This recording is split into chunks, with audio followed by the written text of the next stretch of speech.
анан аягына чейин иш алып барганда ушул окуу жайлардын сапат бөлүмүнүн башчылары аркылуу же болбосо сапат бөлүмүнүн кызматкерлери аркылуу ошол референт байланышып даярдыкты дагы аккредитациядан кийинки иштерди да алып баруу ошол референтке жүктөлгөн жана председательге жүктөлгөн. Председатель аккредитациялык кеңештин отурумунда презентация кылып силерди баягы кичине болсо да процесске кийин колдоп берет. Бирок ошол чечимди биздин кеңештин мүчөлөрү кабыл алат. Ошону менен биздин билим берүү программаларын көз карандысыз аккредитациядан өтүүдөгү жаңы талаптар же болбосо стандарттар боюнча семинардын темасынын презентациясы аяктады.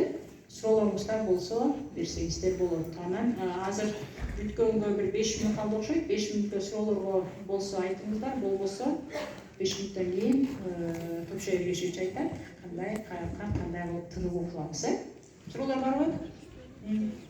Чоң рахмат.